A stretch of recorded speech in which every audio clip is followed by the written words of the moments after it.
नमस्कार मित्रांनो, स्वागत आहे तुमचं आमच्या नवीन व्हिडिओमध्ये. चॅनल नवीन असणार मित्रांनो तर प्लीज चॅनलला सबस्क्राईब करा. या चाय प्यायला. ओ बापरे, एवढं बोलून गेली तू? मग मला बोलायचं होतं, तू बोलून दिलं. हा, मग चांगलं बोलते ना गायत्री तू, मग बोलत जा ना तू तर. तुमच्याकडून शिकते मी बोलायचं. अरे मग कोणतरी आयुष्यामध्ये गुरु पाहिजेच ना शिकवण्यासाठी. तर म्हणूनच मी तुला सांगतो ना, तू पण बोलत जा असं. तेच तर मग मी आता बोलायचं शिकते. मग आता मला बोलता येतं, हा, पण ऍक्च्युली जे व्हिडिओ मध्ये बोलायचे ते बोलायचं. हा, म्हणजे असं कॅमेरा समोर घाबरते ना तू बोलायला. त्या त्रिशू झोपी झाली तुझी तेव्हा, त्रिशू पण अजून आत्ताच झोपत उठली ती तेव्हा मच्छरदानीमध्ये जे अजून अजून झोप येतच येते. चला या मित्रांनो, नाश्ता वगैरे करायला. काय नाही ते रात्रीची भाजी चपाती होती ती खातोय. आणि तू काय खातेस? चाय? फक्त चाय? त्या काय पार्लेचं बिस्किट खाल्लं ना तू पण. त्रिशूला नाही राहू दिलं बिस्किट? हा, राहू द्यायचं ना तिला थोडंफार. त्रिशू नाही खात. तू तर आज सकाळी सकाळी उठून साडी बिडी नेसून कुठे चाललीस तू? मार्केटला जायचं ना आपल्याला. मार्केटला? हा, मग जाऊया आपण मार्केटला. काय आलं त्रिशू? हा हा, बघ डॉक्टरने सांगितलंय बिस्किट नाही खायचं. त्रिशू बोलते ते ते जाऊ दे. गायत्री मला एक सांग, आपल्या पोरगीला आपण शाळेमध्ये टाकायचं का नाही आता? कारण की सध्याची ही परिस्थिती आहे. का नाही टाकणार? का नाही टाकणार म्हणजे आज आंदोलनाला बसलेत. आज म्हणजे ते अभिजित दिपके जे आपले महाराष्ट्रातले ते म्हणजे सध्या अमेरिकेमध्ये होते जॉबला ते. पण आता जे पेपर फुटी झाली आहे, जे आपले एज्युकेशन मिनिस्टर आहेत धर्मेंद्र प्रधान, आज त्यांच्यामुळे आज एवढा प्रॉब्लेम चालू झाला आहे गायत्री. तर मला सांग, आज आपल्या पोरगीला आज शाळेमध्ये टाकून पुढे म्हणजे काय परिस्थिती होणार आहे? आता असं चाललंय तर पुढे पण तीच परिस्थिती होणार आहे. पुढे पण तीच परिस्थिती होणार आहे. मग एज्युकेशन करायचं कशाला आहे आपल्याला? आपण शिकतो कशासाठी आहे? आज आपल्या पोरगीला जर मी आज नर्सरी बोलतो तर ते त्याच्यातच येतो. तोच मुद्दा येतो. शिक्षण केलं तरी आपल्याला पैसे कमवायचेच. काही जर केलं तर कमवायचं, त्याच्यावरच येतं ना. हे केली त्याच्यावरतीच येतं. पण आज आपल्या पोरगीची नर्सरीची ज्युनियरची डायरेक्ट 20,000 फी भरतोय आज नर्सरीला मित्रांनो. इथं मडमध्ये 20,000, 15,000, 10,000 अशी फी आहे बरोबर नर्सरीमध्ये. तर विचार करा, आज ती 3.5 वर्षाची, अजून ती म्हणजे जेव्हा 20-25 वर्षाची होईल जेव्हा तिला कॉलेजला ॲडमिशन घ्यायला लागेल, म्हणजे तेव्हाची परिस्थिती काय असणार आहे तिची? तेव्हा तिला किती पैसे लागणार आहेत बरोबर? आणि तेव्हा एज्युकेशन काय चेंज होणार आहे? आत्तापासूनच जर ही परिस्थिती आहे पोरांचा, आज म्हणजे पोरांनी आत्महत्या केल्यात गायत्री. मग आज ते काय बोलतात त्याला, आज म्हणजे किती 17 ते 18 पोरांनी आत्महत्या केल्यात. नाही ते झोपले, ते ऐकते तिला शाळेमध्ये पाठवायचं आहे ना. तू घरी शिक्षण घ्या त्रिशू, घरी तुला शिकवणार मी. स्कूलमध्ये जायचं आहे तुला? नको, स्कूलमध्ये नको जाऊ ग त्रिशू. तू पण मोठी झाली ना, तुला पण समजून जाणार की परिस्थिती काय चालू आहे आता असं. आणि जे समाजासाठी लढतायत आज त्यांना पोलीस उचलून घेऊन जात आहेत. जे आज दिल्लीमध्ये जंतर मंतर मैदान आहे तिथं आंदोलनाला बसले आहेत ते, उपोषणाला बसलेत तिथं. ते आज पोलीस येत आहेत. म्हणजे एकदम जी सत्तेमध्ये बसलेले आहेत ना, ते एक जण सुद्धा भेटायला गेलेत नाही त्यांना.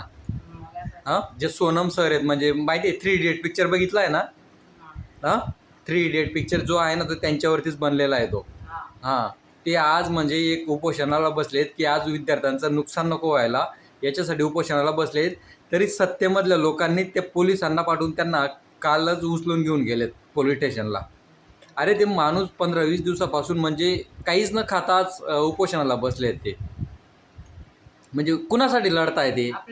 आपल्यासाठी लढतायत ना. गरिबांची जे पोरं आहेत त्यांच्यासाठी लढतायत ना. आज या मंत्र्यांची पोरं काय आहेत गायत्री? ते America, Dubai, England, Russia, London तिकडे शिक्षणासाठी येते.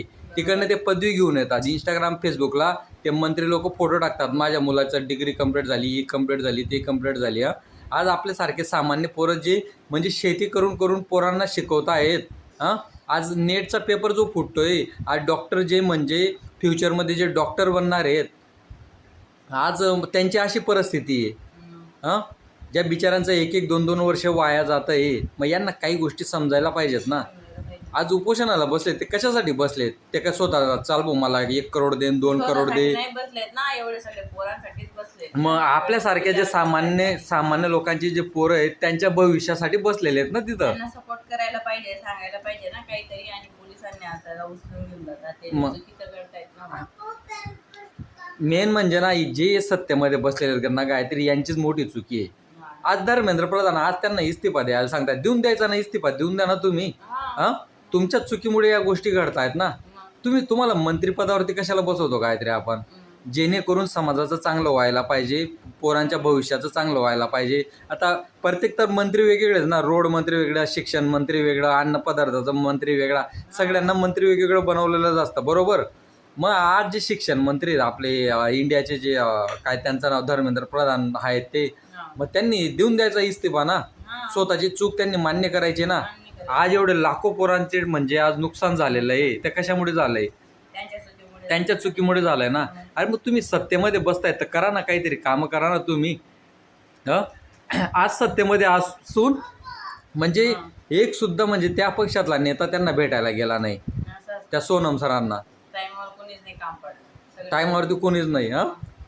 आणि इलेक्शन येतात तेव्हा सगळे फिरतात तेव्हा ते यांचं भविष्याचं असं करू, त्यांच्या भविष्याचं असं करू. मग आज म्हणजे आज मला मुलगी आहे मित्रांनो. आज म्हणजे स्वतःच्या मुलीला म्हणजे मी कधी कधी विचार करतो की एज्युकेशन सिस्टम आपली चालली कुठे? गव्हर्नमेंट शाळा इकडे बंद होत आहेत, प्रायव्हेट शाळा वाढत चालल्या आहेत, प्रायव्हेट शाळांची एकदम फी वाढत चाललेली आहे. मग आपल्या या गव्हर्नमेंट करतं काय? गव्हर्नमेंट शाळा चालल्यात कुठे आहेत? आज ग्रामीण भागामध्ये पण गेलं तिकडे पण प्रायव्हेट शाळा चालू झालेल्या आहेत. तिकडे तिकडे सगळं प्रायव्हेटच. अरे मग गव्हर्नमेंटची माणसं करता काय आहेत? आज गव्हर्नमेंटची मग गरिबांचे ते शिकणार नाहीत का? सगळे जण थोडी दर महिन्याला 1 लाख रुपये कमवत नाही, 2 लाख रुपये कमवत आहे. आज मुंबईसारख्या सिटीमध्ये पण 20,000 15,000 मध्ये पण नोकरी करणारे लोक आहेत. ते पण आपल्या पोरांना शिकवतात आहेत आणि त्यांना फी भरायची तर भरायचीच आहेत. आज मुंबईमध्ये मराठी शाळा अजिबात नाहीत मित्रांनो, आहेत पण क्वचितच आहेत. आणि तुम्ही जर त्या मराठी शाळा बघणार तर तिथं पोरांना टाकायची इच्छाच होणार नाही ना. तिथं टीचर व्यवस्थित शिकवत ना, तिथं म्हणजे काय जी प्रायव्हेटला जी फॅसिलिटी भेटते तिथं गव्हर्नमेंट स्कूलला अजिबात नाही आहे. आणि त्या स्कूलची अवस्था अशी बघणार ना, कुठे भीत पडलेली, कुठे ती विंडो तुटलेली, अशी आज गव्हर्नमेंटच्या स्कूलची अवस्था झालेली. हां, आणि मुंबईमध्ये तर नाहीच आहेत. समजा तुम्ही असं गव्हर्नमेंट स्कूल नाही कुठे जर चुकून दिसल्यात तुम्हाला, नाहीतर अजिबात नाही स्कूल नाही आहेत.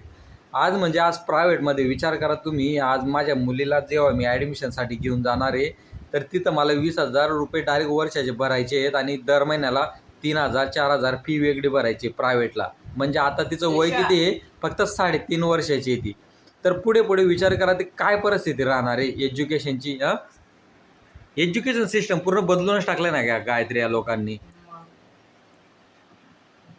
आणि कोणी बोलायला गेलं की त्यांना लगे मारझोड करतात. त्यांना अटक करतात, त्यांना उचलून घेऊन जातात, त्यांनी बोलायलाच नाही. मग अरे मग तरुणांनी आवाज कोणाकडे उचलायचा गायत्री? सरकारलाच आम्ही बोलणार ना. त्याच्यानंतर मग त्याचा पोरगा मेला, मग त्याला जिम्मेदार आहेत, मग त्याला नंतर भेट देतात, मग जातात. काय उपयोग काय? जीव गेला आणि तेव्हा भेट द्यायला जातात. कशाला जातात तुम्ही? मग तेच ना, आजच्या तरुण पिढ्यांनी आम्ही म्हणजे करायचं काय गायत्री? इकडे गव्हर्नमेंट जॉबची हालत खराब ना, गव्हर्नमेंट जॉब वेकन्सी काढत आहे ना काय. ते बाकी भारताचं जाऊ दे, आपलं महाराष्ट्राचंच बघ. महाराष्ट्रामध्ये आपले MPSCचे पेपर येतात, ते पण डायरेक्ट म्हणजे 2 वर्षातनं 3 वर्षातनं ते पेपर काढतात त्याच्यामध्ये वेकन्सी कमी. त्याच्यामध्ये परत एजचं लिमिट. 50,000 जागा, त्याच्यामध्ये 1 लाख 1.5 लाख 2 लाख फॉर्म. हां, 50,000 तू तर खूपच जास्त बोलून दिले. ते तर डायरेक्ट म्हणजे 10 वर्षाचे बोलून दिले तू. 50,000 जागा, ते तर जाऊ दे, जागेचं तर सोडूनच दे. जागा तर खूपच कमी असतात आणि त्याच्यामध्ये परत एजचं लिमिट ठेवून देतात. त्याच्यानंतर म्हणतात कधी ऑफलाईन एक्झाम द्या, कधी ऑनलाईन एक्झाम द्या. हे पण चालू राहतं ना, वेकन्सी व्यवस्थित निघत. आजची तरुण पिढी मग भरून जरी पटलं तरी किती करोड म्हणजे लाखो जण भरत असते. मग आजची तरुण पिढी म्हणजे हेच ना काहीतरी. आज बेरोजगारीचं प्रमाण का वाढत चाललंय? ते या सरकारांमुळेच वाढत चाललंय. मी असं नाही म्हणत मित्रांनो, या सरकारला दोष अजिबात देत नाही. सत्तेमध्ये कुणी पण या, कुठलं पण सरकार येऊ द्या सत्तेमध्ये, फक्त तुम्ही जेणेकरून पोरांना रोजगार कसं भेटणार. आपल्या राज्याचं बघा ना पहिले, भारताचं तर बघणारच आहेत, जे प्रत्येक राज्यामध्ये आपले मुख्यमंत्री ते बघणारच आहे. पण महाराष्ट्रातलं पण म्हणतोय मी, महाराष्ट्रातले कोणी का सत्तेवरती असे ना, म्हणजे असं नाही की आत्ताचे जे मुख्यमंत्री आहेत त्यांच्याबद्दल नाही बोलत आहे मी, मग सत्तेवरती आपल्या महाराष्ट्रामध्ये कोणी पण असू द्या, फक्त तरुणांचं कसं चांगलं होईल आणि आपला महाराष्ट्र कसा पुढे जाईल हे खूप महत्त्वाचं आहे. नाहीतर नुसतं माईकमध्ये बोलून आपण जपानला आणि अमेरिकेला पुढच्या 5 वर्षामध्ये मागे टाकू. अरे पुढच्या 5 वर्षामध्ये जाऊ दे, आत्ताची सध्याची परिस्थिती जर बघितलं ना तुम्ही, पुढचे 50 वर्ष गेले ना तरी आपण त्यांना मागे नाही टाकू शकत. आज सध्याची अशी परिस्थिती, आज बेरोजगार झालेले आहेत पोरं. हां, त्यांचं वय निघून चाललं आहे, त्यांच्या नोकऱ्या लागत नाही, त्यांचे लग्न होत नाही आहे. ते लग्न वगैरे जाऊ दे, ते काय सरकारच्या हातात नाही, पण नोकऱ्या जर भेटला तर त्यांचं लग्न पण होईल ना.